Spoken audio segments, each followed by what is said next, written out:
2025 August మాసానికి గాను వృషభ రాశి వారికి చూసుకున్నట్లయితే అందరికీ బాగుంటుంది. చేయు వృత్తి వ్యాపారాలందు అనుకూలత అనేది కలుగుతుంది. ఆరోగ్యం బాగుంటుంది. ఆర్థిక సమస్యలు అనేవి ఉండవు. ఏదో ఒక విధంగా ధనలాభం అనేది కలుగుతుంది. ధనం చేతికి అందుతుంది. ఇక చేపట్టిన వ్యవహారాలన్నీ కూడా విజయవంతంగా పూర్తి చేస్తారు. ఉద్యోగస్తులకు అన్ని విధాలుగా అనుకూలంగా ఉంటుంది. ప్రమోషన్స్, ఇంక్రిమెంట్స్ లభిస్తాయి. వాహన సౌఖ్యం అనేది ఉంది. సంతాన సుఖం అనేది కలుగుతుంది. బంధుమిత్రుల కలయిక ఆనందాన్ని కలిగిస్తుంది. శత్రులపై విజయాన్ని సాధిస్తారు. నూతన పరిచయాలు మీకు ఉత్సాహాన్ని ఇస్తాయి.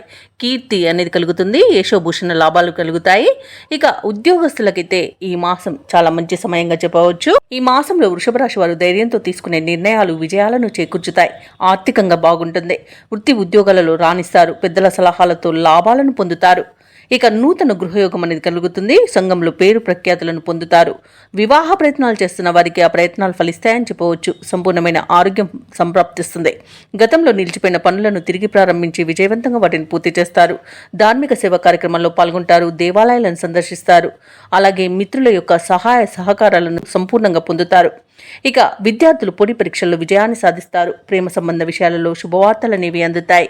అయితే మాసాంతంలో శుక్ర, రవి మరియు కుజగ్రహాల అనుకూలత లేని కారణంగా చేపట్టిన పనులలో శ్రద్ధ వహించడం అనేది ఎంతైనా చెప్పుకోదగ్గ సూచన.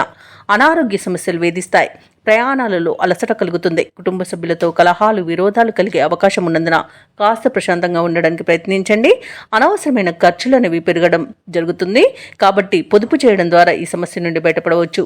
మానసిక ఒత్తిడిని ఎదుర్కొంటారు. కాబట్టి వృషభ రాశి వారు ఈ మాసంలో దుర్గాదేవి యొక్క అష్టోత్తర శతనామావళి పఠనం చేయడం వలన మంచి శుభ ఫలితాలను పొందుతారు. అలాగే మీ పనులలో వచ్చే ఆటంకాలను కూడా తొలగించుకోగలుగుతారు. ఈ వీడియో నచ్చినట్లయితే లైక్ చేయండి, షేర్ చేయండి. అలాగే సబ్స్క్రైబ్ చేయడం అసలు మర్చిపోవద్దు.